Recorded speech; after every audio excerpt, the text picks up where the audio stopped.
व्यवहार के कार्य कर रहे तब तक तो वैसे ही व्यवहार में, इसलिए लड़ाई झगड़े नहीं करना है।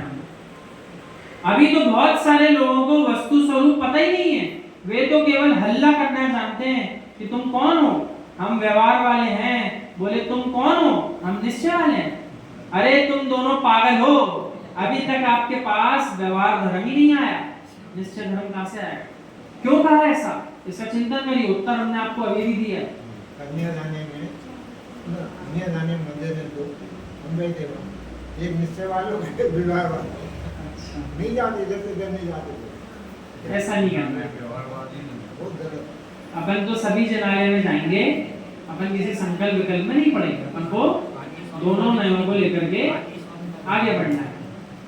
अच्छा बताओ, आपके पास व्यवहार धर्म है क्या? सोच रहे हैं क्या बोलूं? अच्छा मैं ही सरल कर देता हूं, दो धर्म है, एक निश्चय धर्म, दूसरा व्यवहार धर्म। अब बताओ आपके पास कौन सा धर्म है? जितने ज्ञानी यहाँ बैठे हैं वास्तव में इनके पास ना तो निश्चय धर्म है ना व्यवहार धर्म है। जैन आगम का व्यवहार धर्म भी इतना कठिन है, जी उसको समझे और पालन करेगा तो कहेगा नई जिंदगी मिल गई, नया जीवन प्रारंभ हो। उसको ऐसा लगेगा अभी तक जो जिया वो अलग तरह से जिया, और अब जो व्यवहार में हम जी रहे हैं सो वो बिल्कुल ही अलग है। मात्र ही विवाद करना जानते हैं। समय सारजी ग्रंथ में गाथा नंबर 7 नोट कर लीजिए। जो दर्शन ज्ञान चारित्र का भेद रूप से पालन करते हैं वो व्यवहार धर्म है। आपके पास तो ज्ञानी 28 मूल गुण है क्या? यदि नहीं है तो व्यवहार धर्म भी आपके पास नहीं है। अब बताओ, यह है शुद्ध समय सार। यदि 28 मूल गुण भी आपके पास नहीं है, आप समझ जाइए आप व्यवहार धर्म में भी नहीं हो निश्चय से, व्यवहार धर्म में भी नहीं हो निश्चय से। और ज्ञानियों जो अभेद रत्नात्रय में लीनता है वही निश्चय धर्म है, यानी आत्मा में जो लीनता है वही मात्र निश्चय धर्म है। इसलिए हे श्रावकों, तुम बेचारों के पास एक भी धर्म नहीं है, फिर विवाद क्यों करते हो? जब ना निश्चय धर्म आपके पास है और ना व्यवहार धर्म आपके पास है, फिर लड़ाई किस बात की चल रही है? इसलिए उन्होंने ऊपर पागल शब्द का उपयोग किया था। वो तो सबको ज्ञानी कहते हैं, लेकिन अभी बोलना पड़ा कि क्यों झगड़ रहे हैं? उनको देख देख के ऐसा लगता होगा मध्यस्थ भाव से कि करते क्या हैं दोनों को कुछ समझ में नहीं आ रहा, लेकिन दोनों एक दूसरे से युद्ध लड़ रहे हैं। जो निश्चय व्यवहार में लीन है उन योगियों की वंदना करो और अपने बंध को दूर करो। योगियों की वंदना करो, अपने बंध को दूर करो। आज समझ में आया कि ज्ञानी इतने दिन से कहां थे? ना तो आप निश्चय धर्म में थे, ना आप व्यवहार धर्म में थे। निश्चय व्यवहार धर्म के मानने वालों को मानते हो, इसलिए आप धर्मात्मा हो, उपासक हो। अपन मात्र कितने अपेक्षा से निश्चय या व्यवहार वाले हैं कि अपन रत्नात्रय धर्म का पालन करने वालों पे श्रद्धा करते हैं। इसलिए कह सकते हैं कि उतना धर्म है अपने पास, और उतना भी नहीं है तो आपके पास कुछ भी नहीं।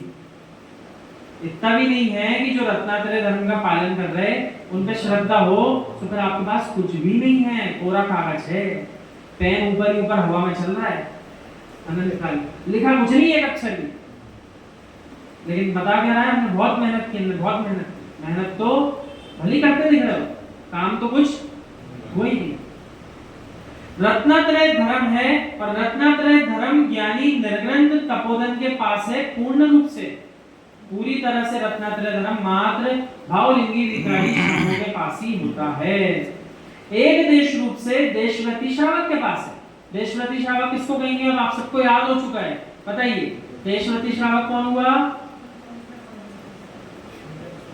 हाँ, एलक जी, छुल्लक जी, प्रतिमाधारी, एक देशव्रती। क्या कहेंगे? एक देशव्रती। और महाव्रती कौन है? वीतरागी श्रवण। उसमें आचार्य परमेश्वरी भी हैं, उपाध्याय परमेश्वरी भी हैं, और मुनि भगवंत भी, तीनों आपकी। हाँ, माता जी को उपचार से नहीं, उपचार से महाव्रत, उपचार से। यू गुणस्थान अपेक्षा देखो तो एक देशव्रती के समान पंचम गुणस्थान बराबर, दोनों अपेक्षा से समझ जाएंगे, गुणस्थान अपेक्षा से भी और उपचार से भी समझे, दोनों से समझना जरूरी है। हे ज्ञानी, उपचार और व्यवहार का भेद है, लेकिन व्यवहार में भी दो प्रकार का है। ज्ञानी बोले कि महाराज भाषा थोड़ी सरल करो। अच्छा अभी समझा देता हूँ। आज सुबह तुम दूध लेने गए थे कि नहीं? हाँ गए थे। तो अपने बेटे की माँ से बाल्टी कौन से लेकर गया था? दूध की बाल्टी अलग से लेकर गया था कि नहीं? दूध की बाल्टी में दूध लेकर आया कि नहीं? कौन सा प्रदेश है जहाँ दूध की बाल्टियां बनती हैं? ऐसा प्रश्न है। कोई भी प्रदेश नहीं है जहाँ दूध की बाल्टी बनती है। उसका नाम तो बताओ प्रदेश का। इन माताओं के घर में तेल की बरनी अलग है, घी की बरनी अलग है। अब इन ज्ञानियों से पूछो कि तेल घी से बरनियां कौन से प्रदेश में बनने लग गई? कहीं भी नहीं बनती। क्या ऐसा नहीं बोलते हो? और क्या आपका काम ऐसा नहीं चलता है क्या? भैया ऐसे ही चलता है, ऐसे ही व्यवहार चलता है। वो ज्ञानी दूध की बाल्टियां नहीं होती, घी की बरनी भी नहीं होती, तेल की भी नहीं होती, लेकिन जिसमें दूध भरा जाता है उसको कह दिया जाता है कि दूध की बाल्टी है।